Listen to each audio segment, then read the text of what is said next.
Before we dive into the episode, make sure you hit subscribe on the podcast platform you're listening on.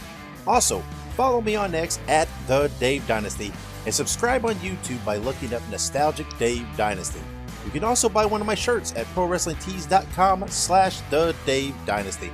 Now, enjoy the show.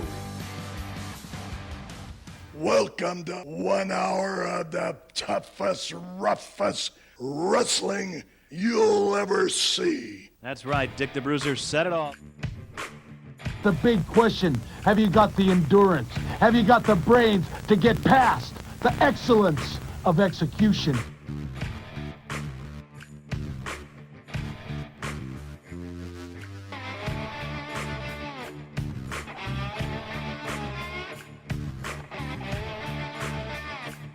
The reason why Axe and myself were put on this earth is to demolish people. Bobby Heenan is a very good-looking sport coat you've got on. Yeah, and I paid for mine. Mine isn't government issue. Hello, everybody. Lance Russell and Dave Brown right along ringside. And by golly, we're ready to go with another big week of championship wrestling.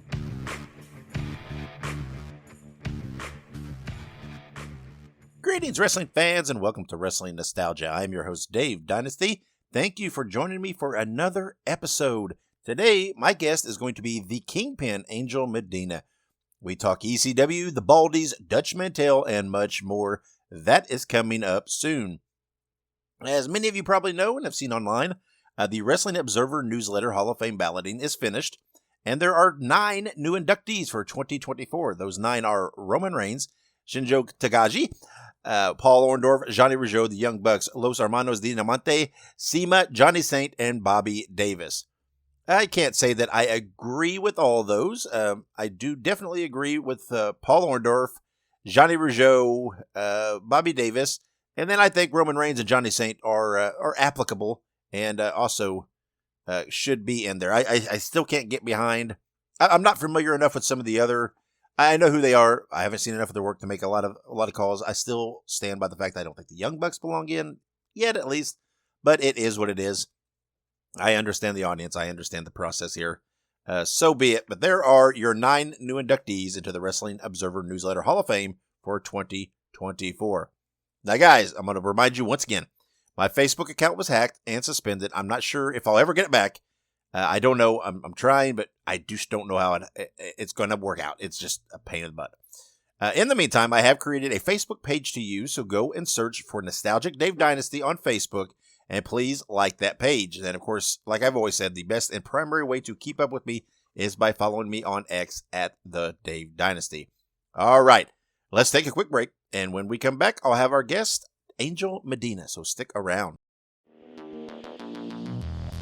Filsinger Games is a tabletop cards and dice game company that has enjoyed success for over 3 decades. Their first game was Champions of the Galaxy and was released in 1986. Champions of the Galaxy is a tabletop game that features professional wrestling over 100 years in the future. Humans, aliens, and monsters battle in the Galactic Wrestling Federation for belts. Legends of Wrestling features officially licensed wrestling cards featuring stars like Ted DiBiase, Jimmy Snuka, Harley Race, and many, many more, including game sets for independent promotions. Each match takes place in real time. The action is fast and furious, and all the things that happen in pro wrestling, like cage matches, outside interference, 3-man tag matches, they also happen in the games. You have the opportunity to run your own wrestling promotion involving either real life stars or fictional characters of the future, or you can mix and match both. Visit filsingergames.com for more information and to order the games today. That is Filsinger Games, FILSINGERGAMES.com to order now. This is Listen to Their Screams, a horror podcast that feels like you're chatting with friends.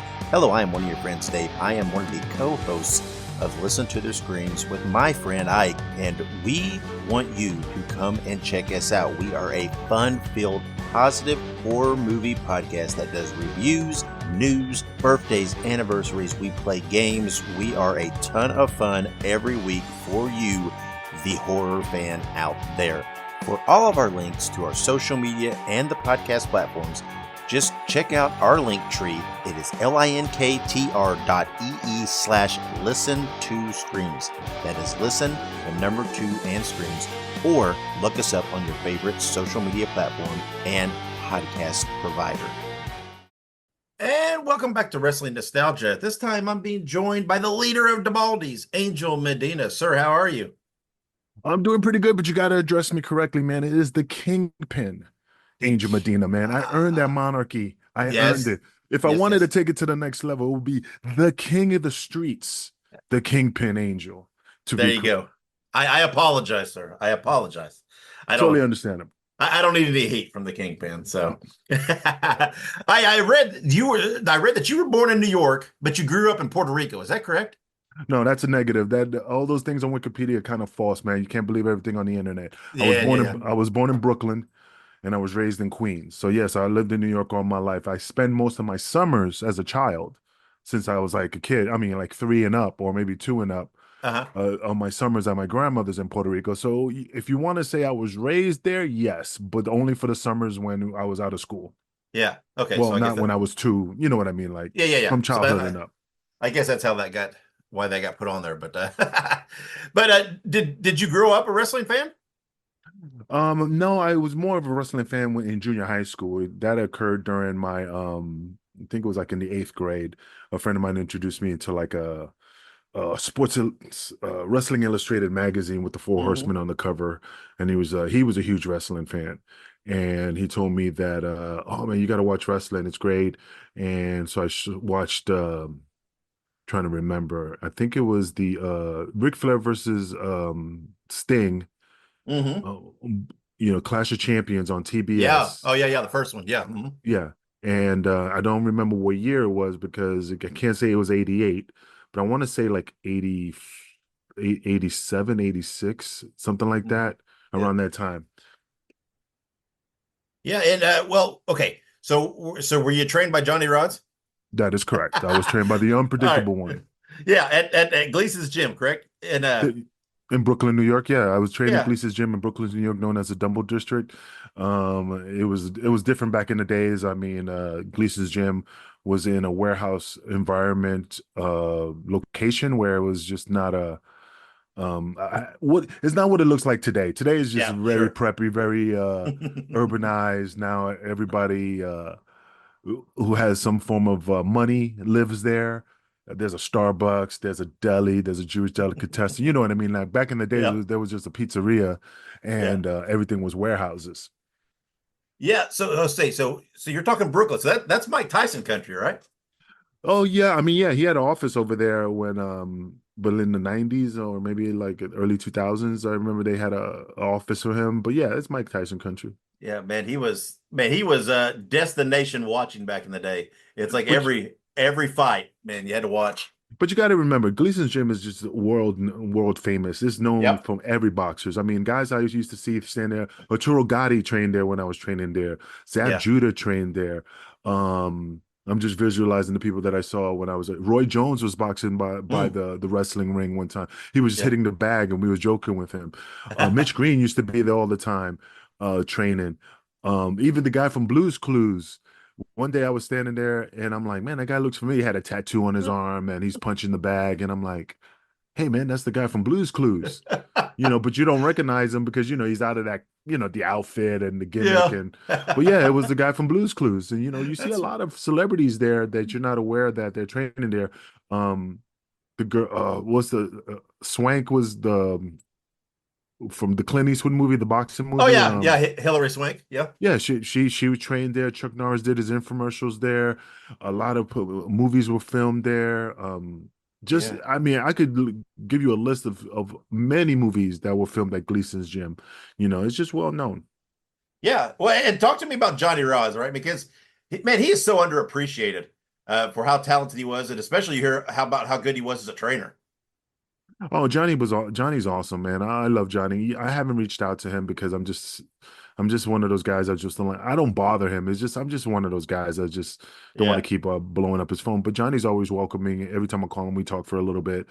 Johnny was a great trainer. He was old school. He was rugged. He was different. He trained us the right way. I'm not knocking any other school because everybody's gonna put their school over, but I Mhm. mean, if you look at the lineage that came from Gleason's gym, I mean, yeah, Playboy, Buddy, Buddy Sharp, has some Mhm. great guys. Yeah, absolutely. There's a lot of schools that bring out some great talent, Yeah. but I mean, Johnny had an alumni of individuals that became famous, and he just trained us in a different way. That's why we were totalitarians in the ring. We were ring generals. We were Yeah. able to handle ourselves in the ring when it came down to other individuals. So Johnny's like my dad. He trained me since I was 17. I look up to him. I admire him. I owe my whole career to him. If it wasn't for Johnny, I wouldn't be where I'm at. Um, it's just words cannot express how I feel about the man. Yeah. I know I'll probably get shit from the boys like, yeah, well, if you owe him a lot, well, you should call him more. It's just I'm just a quiet guy. I'm just so laid back. Yeah. But knowing Johnny, if I would call him, I'd be like, well, Johnny, the door swings both ways. You can call me too. You know. So, Yeah. So when you finished up training, you were working around in the Northeast there. What was that like at that time? Because it's not like, there were a lot of territories, a hotbed. I mean, so what was the Northeast like trying to break in at that time? I mean, it was nothing too difficult. I mean, it was just shows, man. It was just regular house shows. It's way before the internet. I mean, I'm not saying way before the internet. It's not like we lived but during the 90s, I mean, yeah, there was the computer, but it's not like how it is today. I Yeah. mean, back in the days when you wanted to get a tryout from WWE, you needed to send a VHS tape with your bio and your resume, and it was like a big old packet, and you send it to them. Now you could Yeah. just do everything online. Um, yeah, you just had to talk to promoters and network, and I mean, I worked for like Tommy Jeanette. He used to run these carnivals Yep. up the East Coast. I was with Bill Eadie, Tony Atlas, Big Vito LaGrasso. I'm just trying to remember all the individuals that were there. The midgets from uh, Jerry Lawler's. I want to say Sleazy's, Queasy, whatever they were. Oh yeah, yeah. Yeah, The dinks or whatever they were. Yeah. yeah, it was the Dinks, but Jerry Lawler had his Yeah. his Royal Midget. So Yeah. Oh Little yeah, yeah. Louis, it was Little Louis. He was one of them. I mean, we had a blast. It was just networking and getting to know people. And that's one thing about today's wrestling organization that sometimes I think it misses. Like you just need to go out there and put yourself out there and network yourself. Yeah. And it was just different. You just had to hustle. It was nothing too difficult. It was just Yeah. something like, hey, Johnny, not Johnny Rods, but like, hey, Johnny, can you talk to this promoter and see if he's looking for any new talent? Oh yeah, come down to the show. And then you had to drive all the way. There was no Zoom. There was no StreamYard. It Yep. was face to face.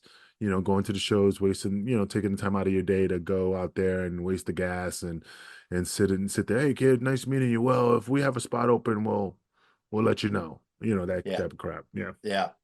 Well, and I mean, skipping forward a little bit, you in the late '90s, you wound up obviously in ECW, and you formed a stable called the Baldies. So how did that come about with Paulie bringing you in and doing this thing? How was all that?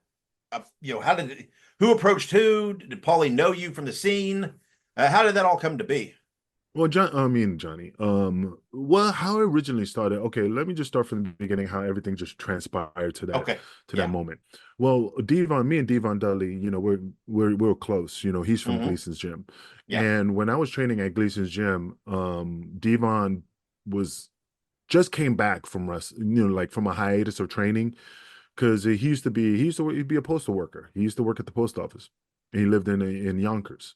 Yeah. And I want to say he took like 6 months off, 8 months off, for whatever reason, family reasons, work reasons. So he came back and we were just working out in the ring, and that's how we got to know each other. Then maybe like 8 months later, Johnny came up to him and asked him, hey, there's Paul Heyman is looking for a Black Dudley. And I mentioned them to you, and I want to see if you want to go up there and try out. Now, I don't know what the conversation entailed. I'm just giving you what was told to me Right. at the Yeah. time, because this was a Yeah. private conversation between Johnny and Devon. Well, Yeah. Devon, that the rest is history on that aspect. Yeah. So one day, a friend of mine named Java Shabibi, that was his wrestling name. He played like an Arabic manager.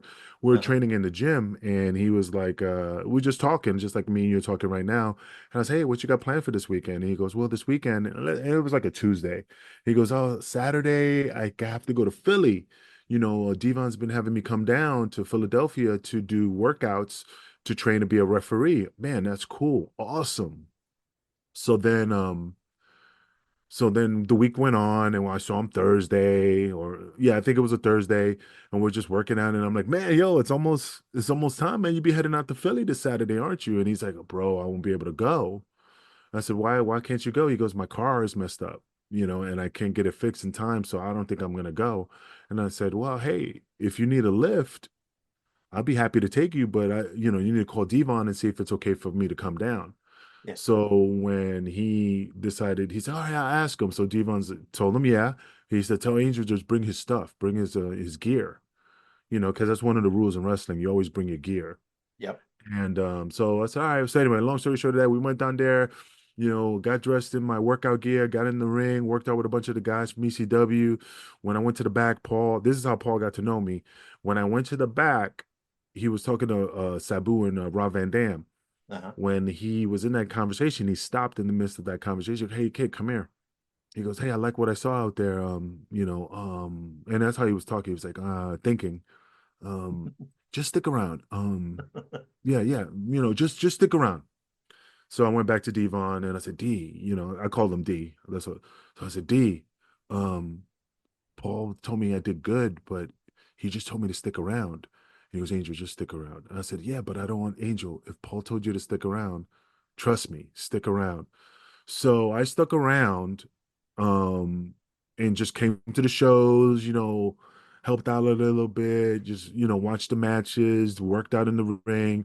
Tony DeVito showed up, at that time. So I got to know Tony, and during that time we were doing off and on like skits, meaning one day I was dressed all in black, pretending to be Mustafa for an angle for New Jack. So I was dressed under a hood, a big old jacket, a mask, and oh my God, who's that? That's Mustafa, because we were the same height. So we were working that. Then DeVito was doing, just regular wrestling things. Then they came up with an idea for DeVito to do like this American History X character, like a skinhead. So I had to buy a bunch of Doc Martin boots, some jeans, whatever type of T-shirt that represented, the skinhead movement or some type of band that, is associated with some type of skinheads. So he was, they were just trying to find our niche. Then one day, Paul came up to me, and this is how it transpires. This is funny. First of all, New Jack, I talked to New Jack, and we're sitting in a car. Then he said, I'm thinking about bringing the gangsters back. And, I'm looking for a tag team partner. And I think you be able to fit. So I'm like, huh?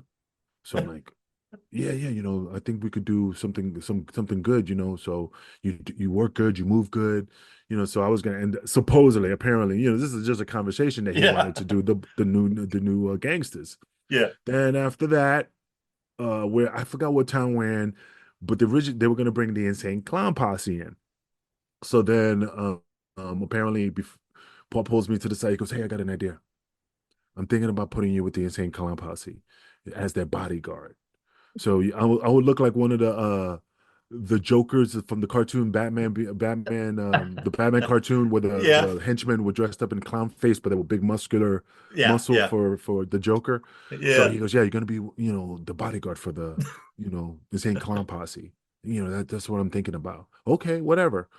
Then something went wrong, and Insane Clown never showed up. Like something fell through.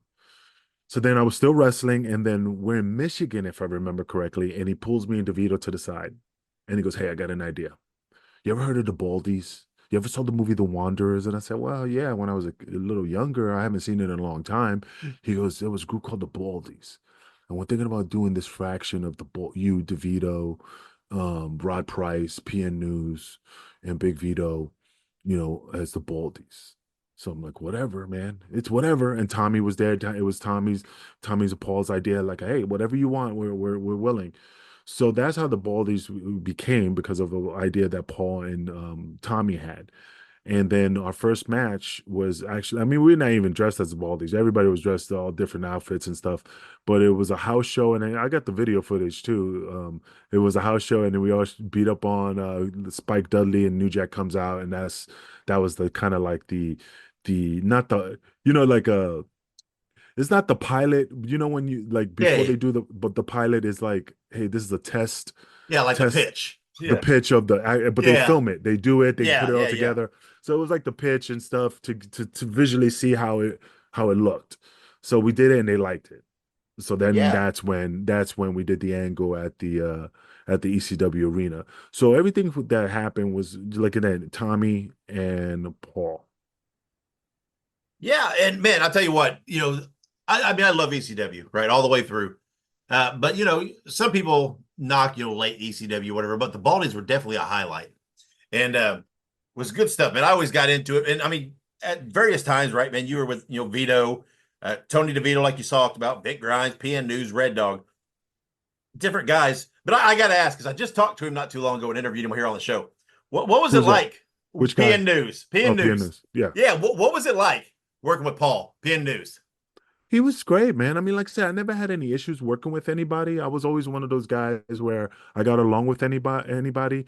PN was awesome. I mean, we just cracked jokes, and like I said, we were in buddy. We were part of the stable, but like I said, it was just a cordial friendship. Nothing like, hey, let's go out for beers. Like I said, he was a good guy.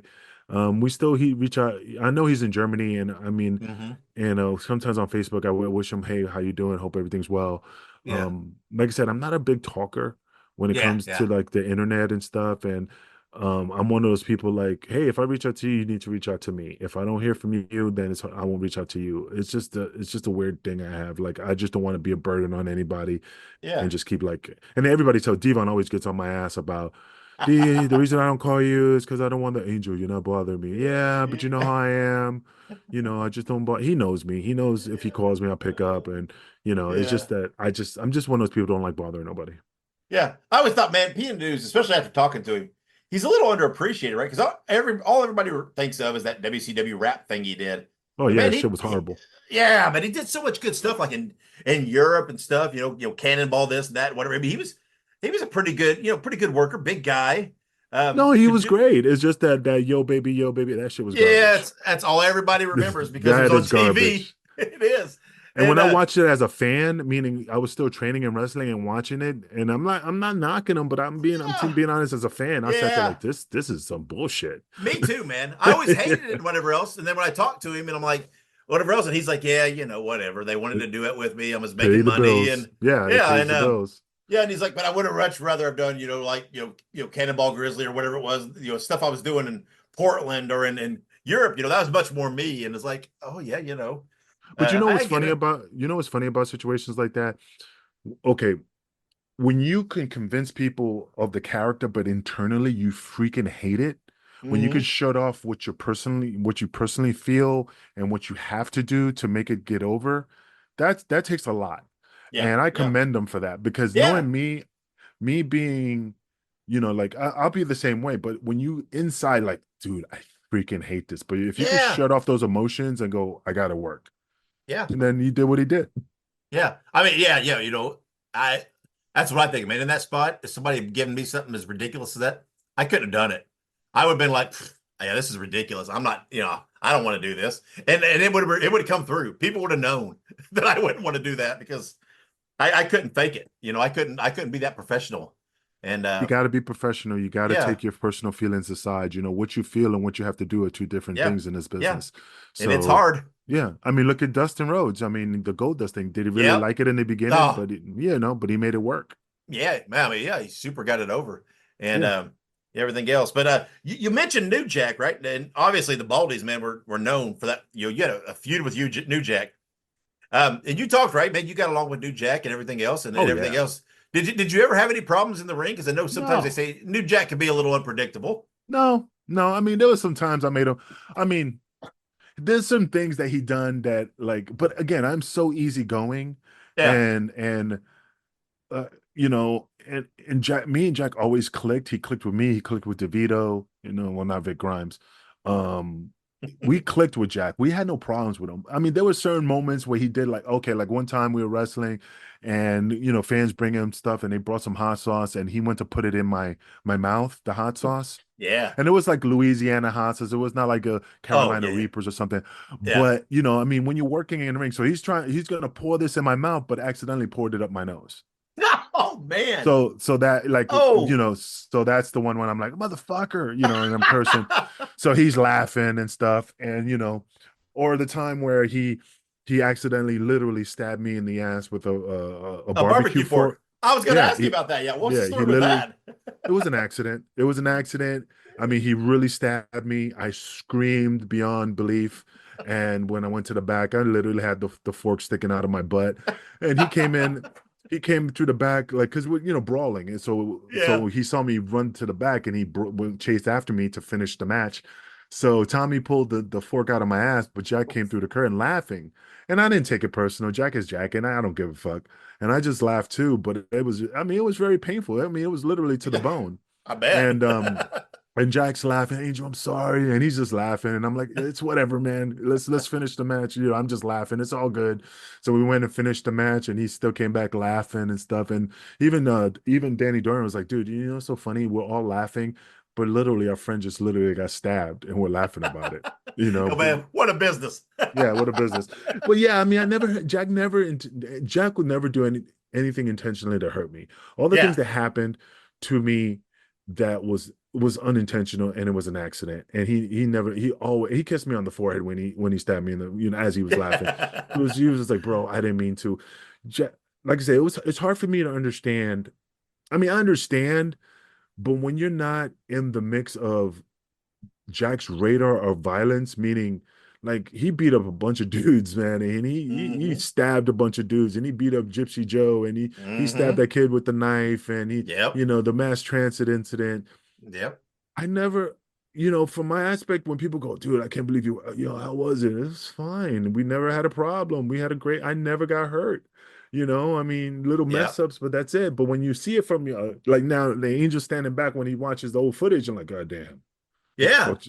That's like two different elements. Like Jack always took care of me. Yeah. But it's funny, I mean, like Jack, when you talk about those major incidents that everybody talks about, they all boil down to respect, right? And those are guys that maybe disrespected him, maybe ran their mouth a little too much or something. That got Jack kind of riled up, right? I mean, you always hear people, if you treated Jack right and talked to him right and gave him the proper respect, no one ever had any issue with him. I think, and that's the thing. It was all about respect and addressing them in the correct manner. I mean, like when Jack came up with ideas, and I never went up to Jack, and I always went up to Jack and was, hey Jack, what do you want to do? What's your ideas? I never went up to him, hey man, when you get in the ring, this is what we're gonna do. This is, because regardless of how long I've been in ECW, Johnny taught me one thing. I could be in the business 30 years. Johnny's been in the business 6 years, and he will always have 30 years ahead of me. So he's the most experienced person in the ring. So even though I was in ECW and I was already part of the family and stuff like that, Jack was already a co-founder, not a co-founder, but he's been there before me. So I have to give him the respect to say, hey, what do you want to do? And then he'll say, no, man, what's your idea? You play that tennis. And I always gave Jack the respect and I always followed his lead. And, and he listened to my advice when he asked me, hey, what do you want to do? Well, if it's not too much to ask, I was thinking about this, but if you think it's stupid, we don't have to do it. No, I like it, but we could do it like this. How's that sound? Hey, man, that's great. See, that's how you make those conversations go.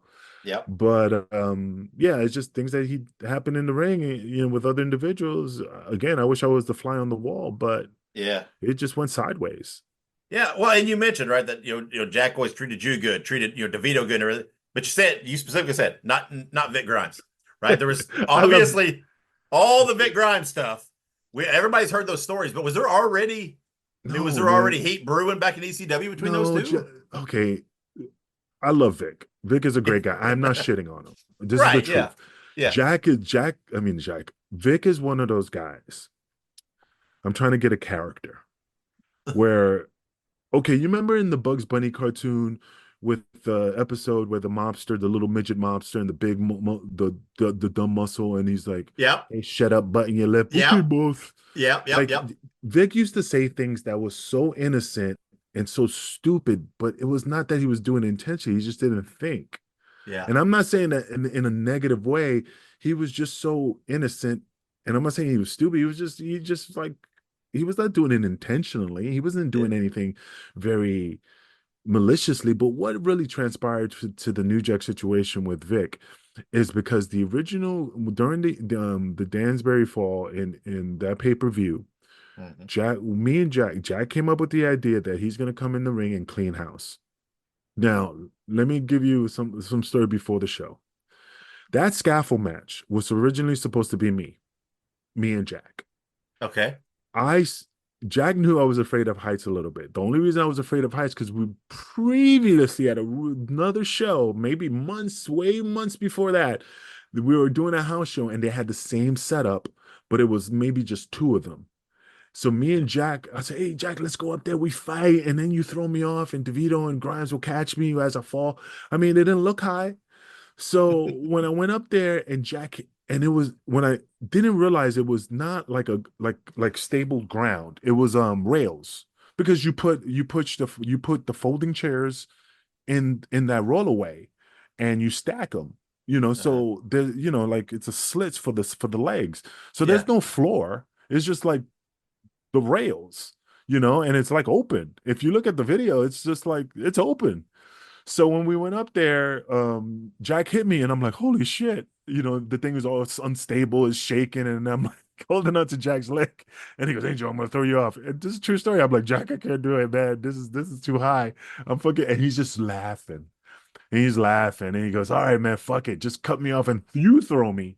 So I cut him off and throw him. And if there's some footage out there, I wish I could see it because as I throw Jack into my teammates and they're fighting, hopefully there's a camera looking at the opposite, like over them, me gingerly climbing down this damn scaffold, like in fear Yeah. because because I knew I was scared. So anyway, so back to the pay-per-view. So Yeah. now this is like four, maybe four tiers up, or maybe three, but it's fucking high. Yeah. So I said, I think I could do it if you could get a piece, like a big old piece of plywood, and cover that hole. Because originally the idea is Jack was going to cut me off and suplex me. We were going to set the tables up and he was going to suplex me and we're going to go through the tables. But I said, I need stability. I need a floor. If you can give me a piece of giant wood so we can put it on that spot, cover up that massive gap, I'll do it. I need stability. Yeah. So the ring crew goes out, comes back, and they say, "Hey man, just let you know we didn't have time to go to Staples or any type of lumber yard to get the wood. We didn't have time." And I'm like, DeVito's there, Jack's there, Grimes is there, and I'm like, I ain't doing it. That's the first time I ever like stood up and said, I'm not doing it. I can't do it. And that's when Vic was like, I'll do it. And I was like, all right, you could do it. I'm like, fuck it. So anyway, so during before the match, Jack said, okay, this is what we're gonna do. I'm gonna come in, clean house, and just destroy the Baldies. But when I go up to the scaffold and we do the move, we're all laid out. So everybody's gonna get carried out. No, there's like no winner, no loser, just everybody just floored. Yeah. So we're like, all right, whatever. It works for me. So then if you watch the footage, they go up there and, Vic apparently, again, I wasn't up there, but Jack said he got scared and didn't want to go. And at a house show, it's different because it's a house show. Yeah. When it's pay-per-view, all bets are off. Now, Yeah. if it was me up there, yeah, Jack would have been mad at me because it's pay-per-view. There's no turning back. Yeah. But when it was a house show, it was different.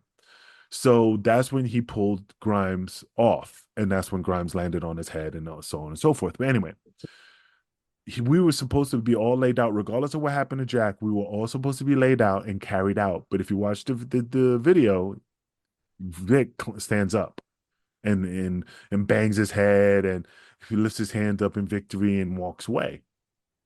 So then when we went to the back, Jack went to the hospital and they were like, oh my God, Jack's at the hospital, blah, blah, blah.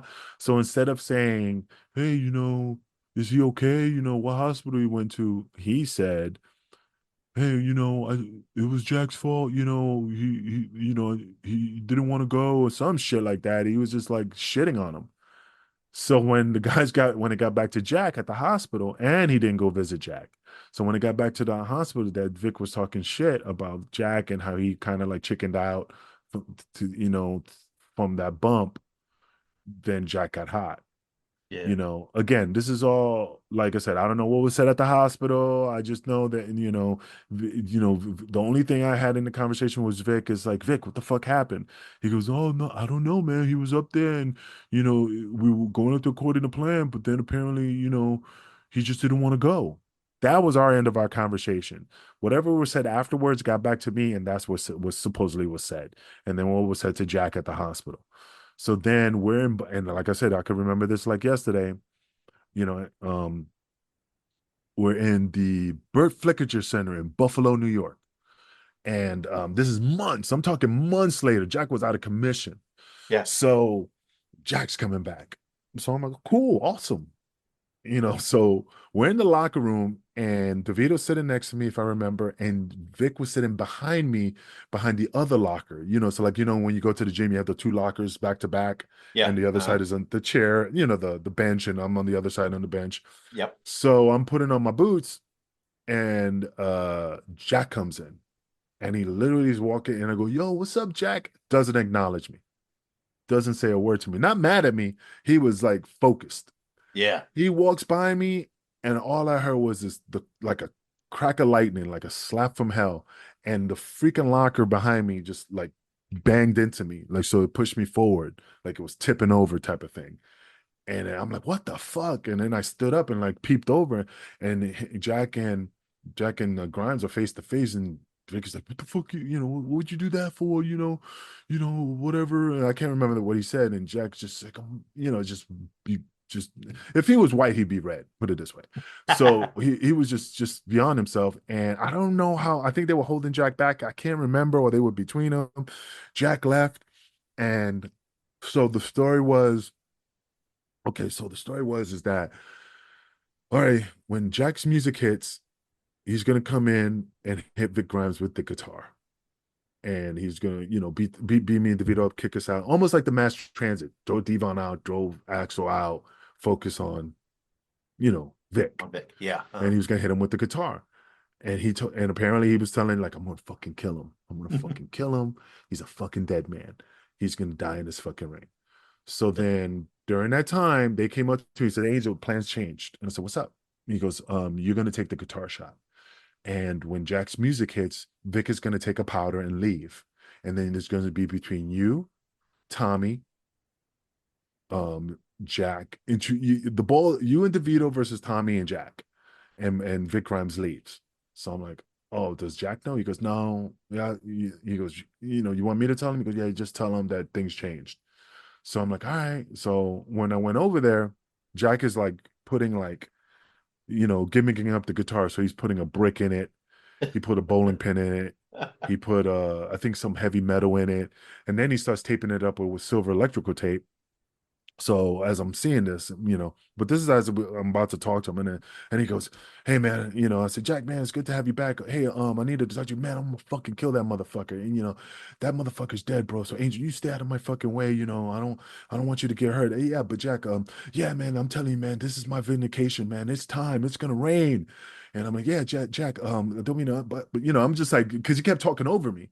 So then, and I said, Jack, and he goes, what, man? And I said, things changed. You're supposed to hit me with the guitar, man. Apparently Vic is gonna powder and leave the ring, and it's just between you and Tommy versus me and DeVito. No, this is fucking bullshit, motherfucker. All right. And he's screaming and yelling, and I'm like, well, Jack. And again, he keeps cutting me off because I'm trying to like give my, say something. So then, and then again, I said, Jack, and he goes, what? I totally understand you're pissed off, brother, but can you take out the brick, the bowling pin, and the whatever metal's in there, because you're gonna hit me with it? Yeah, man, I got you. And then he ran to Paul and just like got in Paul's ass about, again, I was not there from this as I see him yelling, but I don't know what was said. And he was pissed. So that was it. That's what happened. So he was he was laser focused on Vic, and regardless if he took all that stuff out, he reinforced that thing with electrical tape. Because if you watch the footage, that guitar never broke on my head because it was just like But Yeah. but yeah, he was so laser focused, and when Vic got fired, Jack was still laser focused. And then of course what happened with the scaffold match. I mean, Jack played it off very like, hey man, don't worry about it. It's all good. It's water under the bridge type of thing, and that's the rest is history. Yeah. Yeah. So man, when so many people talk about the best years of ECW or whatever else, so many people sleep on those last few years. And man, there was definitely some good stuff there, especially in the tag division, right? Man, there was a pretty deep tag division there at the end. And you worked lots of tag matches during that time, man. Did you appreciate kind of the depth of the tag teams at that time in ECW? Yeah, man. I loved all those guys, man. I mean, Nova, man, the Ring General, man. I mean, the guy came up with some innovative shit. Chris Chetty, Danny Doran, Roadkill, even though I give him shit all the time. I love all those guys. Julio Dinero. There was Easy Money, Chris Hamrick. I mean, yeah. C.W. Anderson, Bill Wiles, even though C.W., had a big head and I don't know how he was like, he always reminded me of the creature from the Flintstones. What was it? The Great Kazoo? Yeah, the green guy. Yeah, the green guy with the big head. Yeah. But I love CW. That's my boy.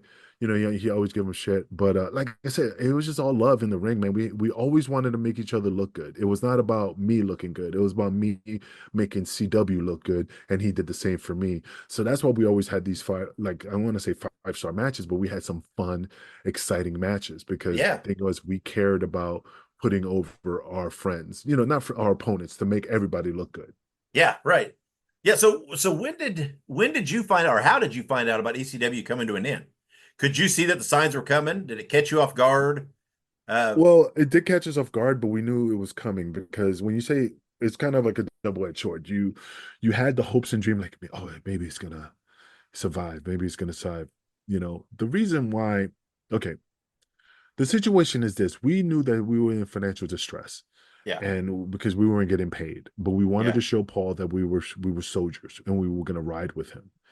The only time everybody got upset is because Rob Van Dam was, and again, nothing against Rob. It's just that Rob got paid for the pay-per-view at the Hammerstein Ballroom. I think it was Massacre on 34th Street. I think it was, or the one before that. But I think he was wrestling Jerry Lynn, I think. And he got paid. And he got paid his back money and then some. So the boys were upset, like like, hey, that's fucking bullshit. We're the ones that are, still here, and we're not getting paid and stuff. And I know we're not Rob Van Dam, but it was just, understandable, the feeling. So, we knew that things were was rocky, but we just had that glimmer of hope. Yeah. We had that glimmer of hope that things would get better. And the thing is that when I don't know, it was just hard because when myself decided I wasn't going to go to, I can't remember what town it was, the last show. Yeah, like in Iowa or something. It was something. And everybody was driving. I wasn't flying, and nobody. I said, I'm not going, dude. I can't afford it, which I couldn't. I couldn't afford to go because I didn't have a job, meaning, let's say I was working in ECW and I had a job during the week. Then you could kind of flip the bills and the travel. Yeah. But my income was strictly ECW.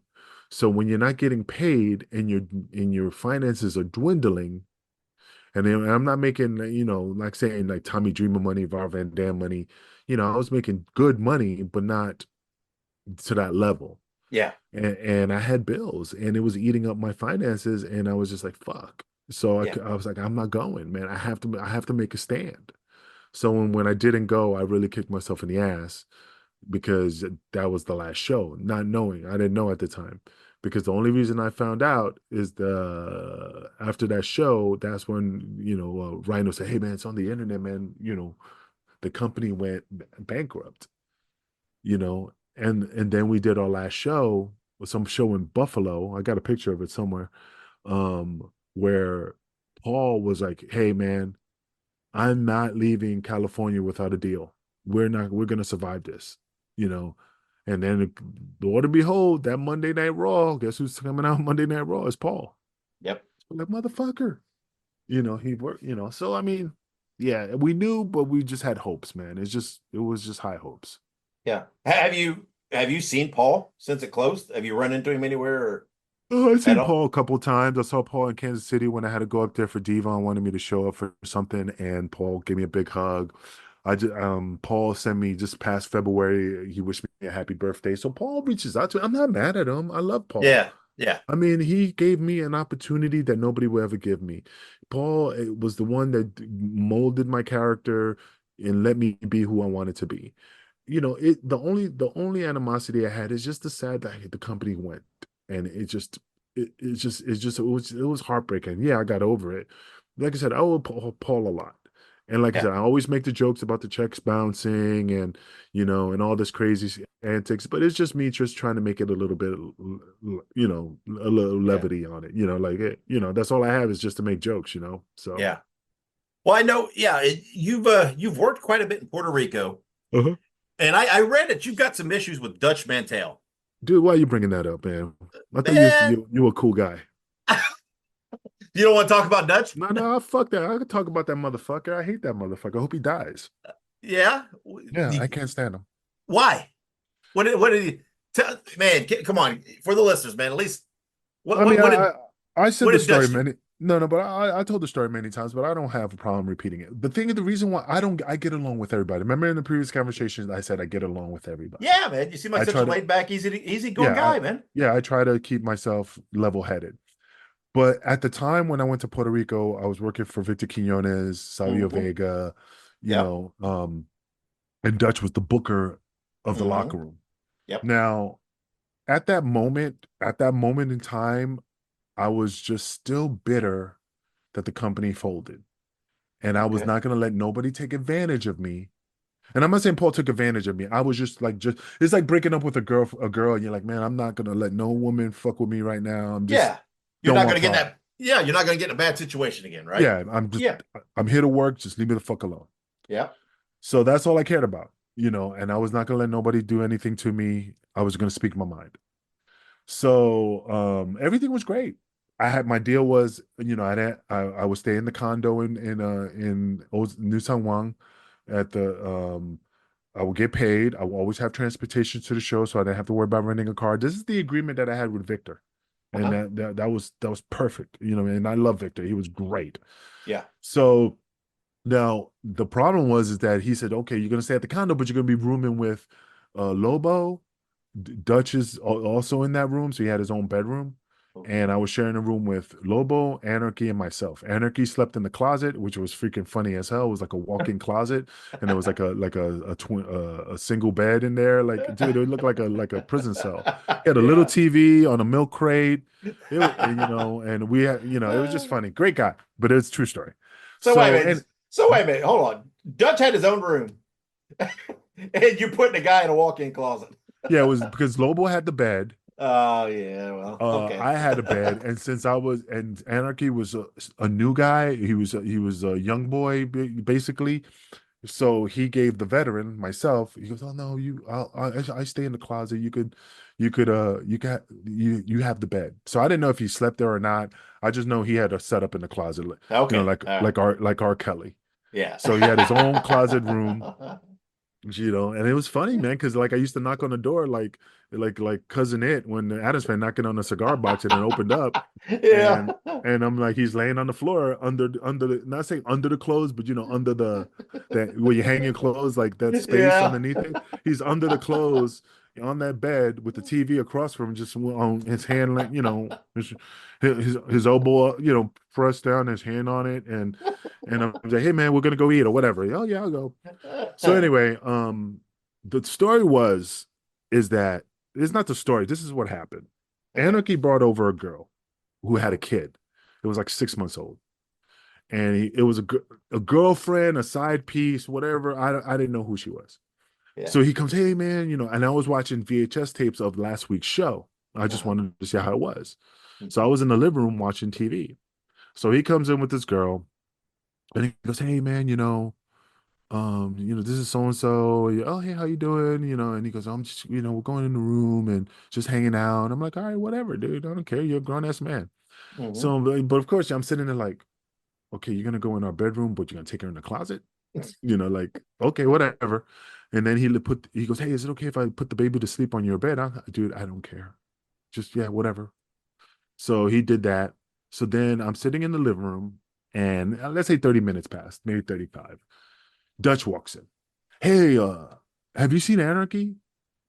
So my brain is like, well, I'm not gonna stooge him out because he's in the room with a girl, and I don't know. He's a young, the young.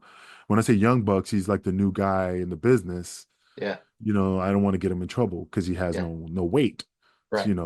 So I said, nah, man, I haven't seen him. I've been sitting here watching tapes. So he's like, oh, okay.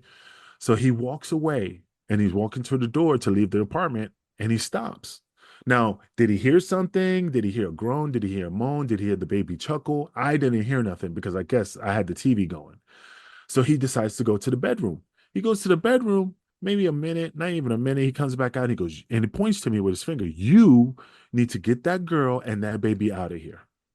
So right there, I'm like, in my brain, I'm like, he's pointing his finger in my face, and I'm like, what the fuck? That's not my girl. That's not my kid. I didn't bring the bitch in. So that's not my problem. Yeah. So he leaves. So then I went downstairs because Victor had 3 apartments. One on the top floor, that was his, the one I was in, and then he had another one on the first floor that he turned into a production office. So he had like TV, they had the production stuff to do the editing and all that crazy shit. They had a computer. Victor, 2 bedrooms, but one was Victor's office, the other one, I forgot what the fuck it was, and a bathroom and a living room, whatever. So when we went down there to check my email. I checked my email, and when I walked in, and I looked in the room when I was walking in with no problem. It was Dutch, Victor, Savio, and oh my God, now I forgot his name. The guy from the Los Barricos with the hairy chest. Oh shit! What's his name?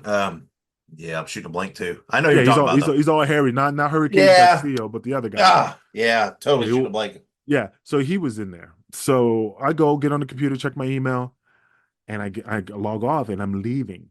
I'm leaving out of the apartment. And when I'm leaving, Dutch literally grabs me, and like spins me, but nothing forceful, just enough to say, "Hey, turn around." So I turn around, and he goes, "The next time I ask you where anybody's at, you freaking, he goes, you fucking tell me, because the next time you'll find yourself back to New York." So right there, I'm like, pause. I'm not one of these kids. So when he started walking away, I grabbed him and I turned him. I said, look, motherfucker, you don't talk to me that way. I'm not your fucking kid. I'm not these young boys. You show me some fucking respect, or me and you're going to have a different conversation. So go fuck yourself. He gets pissed off. He leaves. I go to Victor. Victor, what the fuck is his problem? That's not my problem. Anarchy brings in a girl. I'm talking to Savio, and I'm explaining my case. Like, who the fuck is he? Yeah. He's been in the business all a long time. He's the book. He's the booker. I don't give a fuck if he's the booker. He don't talk to me that way. Fuck him. Yeah. Yeah. So then he goes, oh, well, Angel, Victor was cool. He said, hey, Angel, he's just a booker. Just let it go. Don't worry about it, whatever. So then a week later, Dutch comes up to me. Yeah, he was doing the guy from the Office Space. Yeah. We're having some guy come from Canada. It was Abyss. Yeah. We're having some guy come down. We need the room. So you need to find another place to stay. So I'm like, okay. No, I'm sorry, backwards. It was the car first. Oh, you need to get a ride first, right? Okay. But Abyss was still coming, all that stuff. You need to get a ride to the shows because we need the space. Okay, fine. So I rented a car. The following week, that's when the apartment thing came up. Yeah, well, we need you to clear out in 3 weeks, because we need the space. So I'm like, that was not my deal. Yeah, things changed. We need the apartment. So he's just doing it because I spoke up. Yeah. So I said, fuck this. I said, no, fuck that. I'm done. No, I'm not gonna let this motherfucker shit on me. So I took the first flight back to, and I left. I said, fuck it. I left him stranded. I left him fucking hanging. Savio was mad because, and again, I'm not mad at Savio. I respect Savio, but the story came back to me. Oh, this is one thing. It's just like a woman when you break up with him. Oh, he ain't shit. He can't fuck for shit. His dick was small. He was nothing because they shit on you. Before I was like, oh man, great worker, solid worker, great athlete. When I left, apparently Savio's like, hey, he wasn't all that. He was all right. He couldn't hold water. All of a sudden I was being shit on just to justify why I had left. Yeah. So what made it even worse was this is years later, and I'm talking maybe 3 to 4 or 5 years later. Homicide reaches out to me, and he's like, because me and Homicide know each other since we're, from the streets, from young. Yeah. So Louis reaches out to me saying Homicide's looking for me. Okay. So I said, for what? He goes, he needs to talk to you. He goes, I don't know. He just wants to talk to you. Something has to do with TNA. All right. So I reach out to him. So, yo, dude, hey, I have this idea, man. Machete's not working out. Apollo is going back to Puerto Rico, and we need a bigger guy. Machete is good, but we just need a bigger guy. So I was thinking of, I thought of you, and I want you to, be part of LAX. Okay. So I'm like, oh, okay. I said, because you need to talk to, oh my God, Terry Taylor. You need to talk to Terry Taylor. So Terry Taylor was coming down to Wichita for the show. TNA was going to show too. So I had to meet up with him. So I met up with Terry. We had a massive conversation. I reached out to Devon to put in a good word for me. And Devon always puts in a good word for me. Anything that Devon says he does, it happens. Yeah. So Devon said, yeah, I got you, man. I put in a good word. So I had Homicide put in a good word for me. I had Devon put in a good word for me. I had Terry Taylor put in a good word for me. Did I know? I didn't know who the fucking booker and the fucking people behind the scenes were. It was Savio and Dutch. Yeah. When Dutch found out that my name was in the running for the LAX gimmick, he's like, no, fuck him. I don't want him. No, this and that, this and this. And Devon called me and goes, dude, what the fuck happened? Because remember, even though it was internet, there was no sheets. Right. So the story never came across the ocean of what happened compared to how it is now. Yep. So I told Devon what happened. He goes, bro, he's shitting on you. He no matter what I do, they're not budging. They don't want you. So I'm like, all right, whatever. So again, it was between me and Hernandez. And even Hernandez, and I joked with Hernandez once, because we never met, but he did an interview of a friend of mine, and I chipped in on the line. Yeah, and it was, like I said, it was true. You got my spot, and I'm happy. Things happen for a reason. Hernandez is great, but it's so funny how things transpire, how certain gimmicks, like you didn't know that if things would have panned out, that Angel of the Baldies would have been tag team partners with the Homicide and become LAX, and so on and so forth. But due to the fact that fucking Dutch was so bitter, and people were like, oh, you got heat with Dutch. I said, how the fuck do I have heat with Dutch? How the fuck am I supposed to have heat with this motherfucker? Well, he's the one that disrespected me. He's the one that grabbed me like I was a 10-year-old kid and he's scolding a child. Yeah. He's just mad because I stood up for myself. I didn't eat his shit. I didn't decide to go get another apartment. I did rent a car and stay there and eat humble pie. And I stood up for myself and said, fuck you, I'm out. And I left. And that's why he's mad. And that's why he's pissed off. So he can go on all the internet shows and talk to you, talk to fucking Joe Rogan, jokingly, talk to the guy from England that he does a show with, talk about anybody and tell everybody that how untalented I am, how he fired me, whatever. Fuck him. When he dies, I will buy first class and piss on his fucking grave. And so you can send him a copy of this tape. You can fucking put it in a fucking silver envelope with a ribbon on it, because he knows I cannot stand him. The day he fucking dies, you call me and we'll do another interview of me celebrating, because that is a shoot. Yeah. That's not how it work. Live on location. Angel I will do it pissing live. on Dutch's grave. Dive. It will be like, you ever saw the movie Max Payne with Donnie Wahlberg? Yeah. Mark Wahlberg. Yeah, that would be me. Like, it will be a cartoon version of a graphic novel, and the wind's blowing and my tires blowing in the wind while I'm pissing on his grave. There you go. It'll be like Sin City, bro. Yeah. The only thing, everything be black and white except the stream of piss that'd be yellow. Yellow, yeah. Oh man. Well, man, I apologize for opening that wound up. No, I hate that guy. Fuck him. Yeah. Well, I mean, man, whew, there you go, man. There's the truth straight from Angel's mouth. Oh, the And truth. Yeah, dude. I told my girlfriend one time, I said, I would love to do like in the movie. I'm always quoting movies, but in the Bronx Tale, when he grabbed the guy's face and he goes, "Look at me. Remember my face. I did this to you."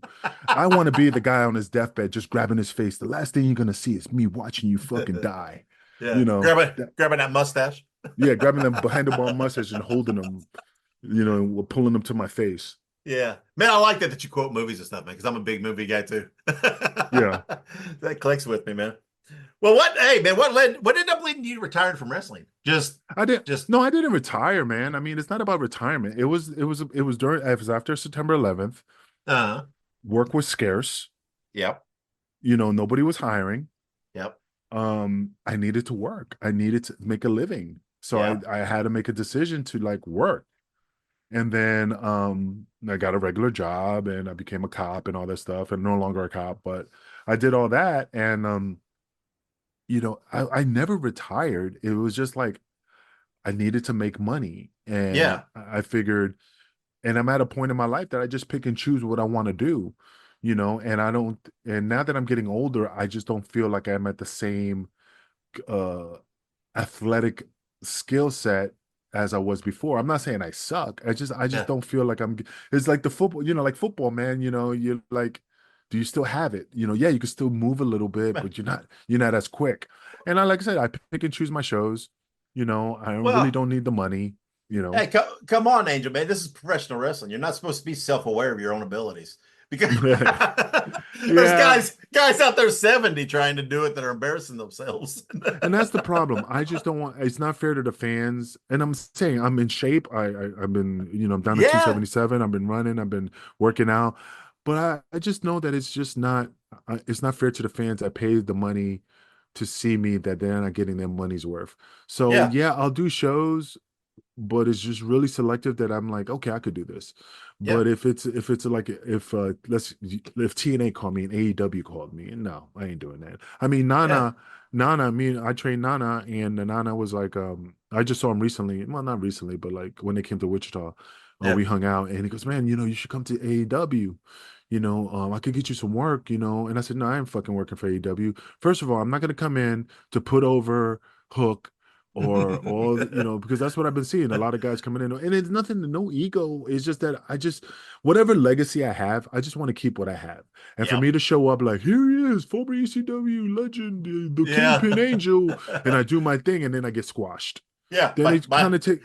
My guy, it's $110.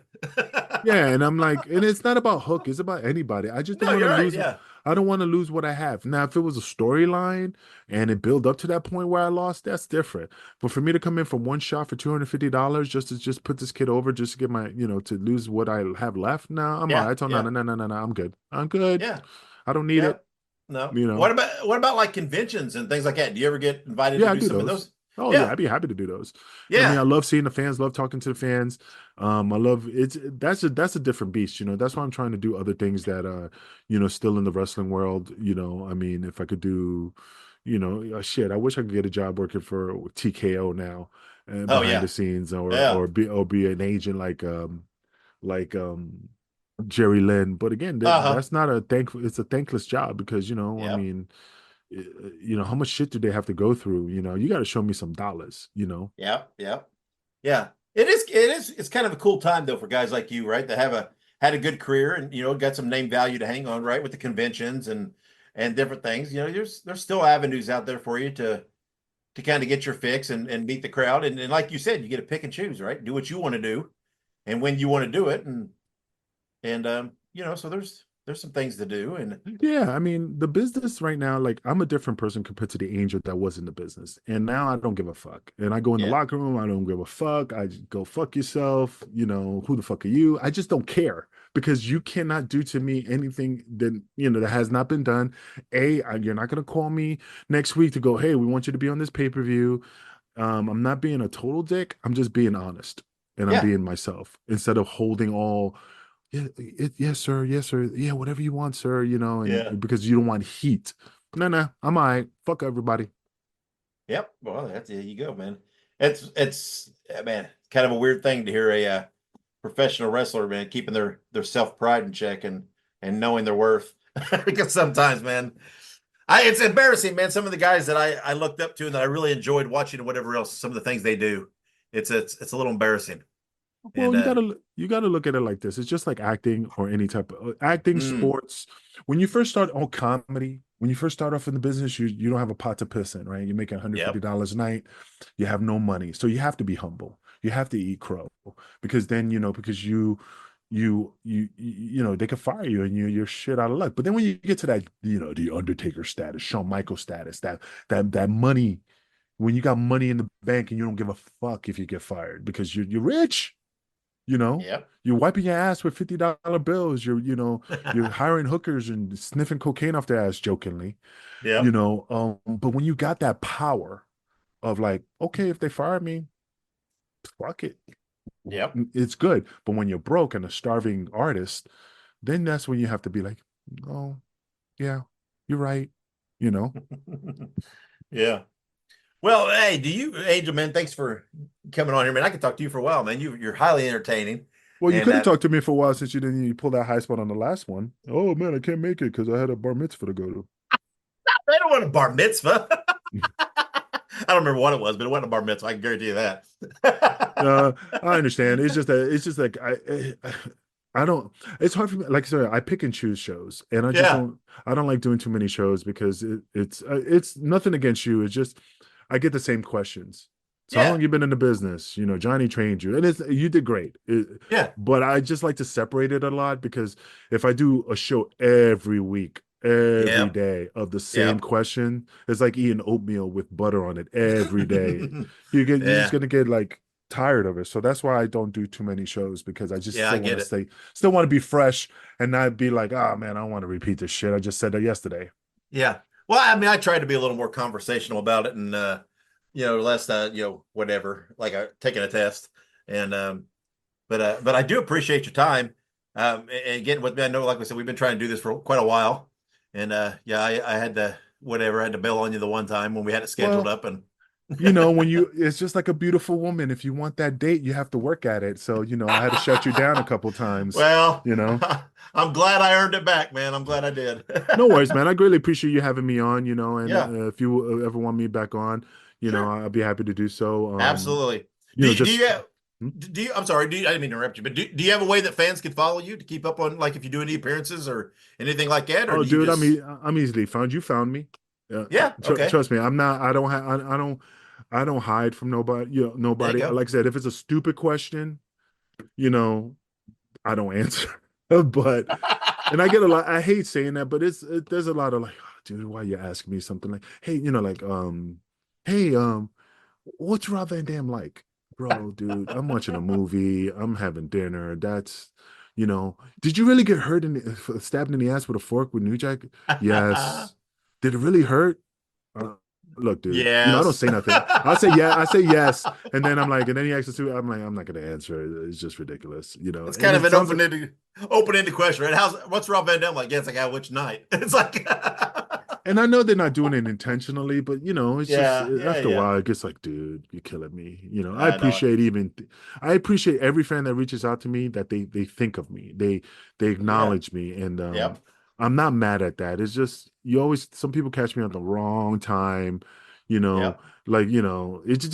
the wrong time. Like, oh my God, I'm making a protein shake and it spilled all over the counter. And this guy goes, hey man, I have a question about New Jack. I ain't gonna answer that. It's just, God damn it, I'm busy. I'm cleaning up my protein shake, man. Yeah. It's just, I'm just very picky.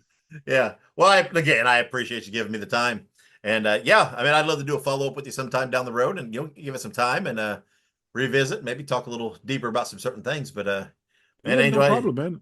Absolutely. Yeah. Just tell me where fans could see this show. So if people want to hear it, I could forward it to them. I will. Yeah. It'd be just a few weeks because I got several interviews taped ahead of yours. Wait a minute. Nobody's ahead of the Kingpin, the king of the streets. Well, I mean, it better be somebody more important than me. It better not be Colin Delaney. Or who's the guy with no chin? What was that guy with no chin in WWE? Oh, yeah. Ellsworth or whatever his name is. Ellsworth. It better not be somebody ahead of me like that. No, man. No. I don't. No worries. I wouldn't interview Ellsworth anyway.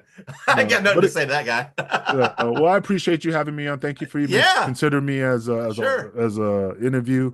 You know, and I appreciate it, man. Even though I joke around a lot, I appreciate people thinking about me and putting me on the show. That shows that I still have some relevance in this business.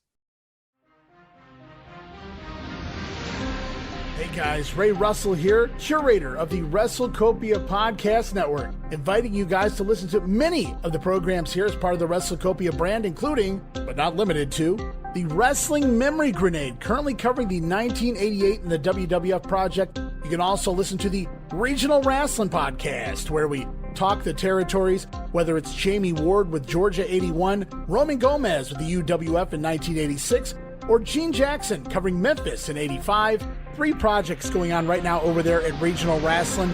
You can also listen to the Wrestling Stoop with the legend himself, Bob Roop. Bob goes back in time each and every week, covering not just his career, but countless stories and interactions with hundreds of wrestling names spanning his 2 decades in the business.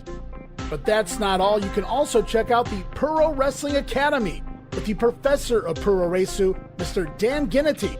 Dan and I go back in time and cover the history of Japanese professional wrestling in the English language. And you can listen to all of those shows and more, all part of the WrestleCopia Podcast Network, located over at WrestleCopia.com. That's WrestleCopia.com, and anywhere your podcast streaming needs are met, from Apple to Spotify, Pocket Cast, and beyond. And while you're at it, why not subscribe to our social media guys for all the latest goings on here at the WrestleCopia Podcast Network. Plus, I'm constantly adding old school video clips and pictures from throughout wrestling history. You can follow us over on X, formerly Twitter, at Wrestling Grenade. That's at RASSLIN Grenade. Also, follow and like me, Facebook.com/Wrestling Grenade. And why not subscribe to YouTube.com/Wrestling Grenade. So if you're looking to support that next up-and-coming podcast brand, please consider making it WrestleCopia. Hey everybody, Gene Jackson here, inviting you to check out the Retro Wrestling Review, where each week I'm joined by some great co-hosts who help me review classic episodes of USWA Championship Wrestling, and right now we are doing week-by-week reviews of 1993. But we don't just do reviews. Sometimes we get a chance to interview some of the people who were there and lived it, plus do watch-alongs. It's a lot of fun, so check out new episodes that drop every Wednesday at WrestleCopia.com. And to find links to everything associated to the podcast, you can go to USWApodcast.com.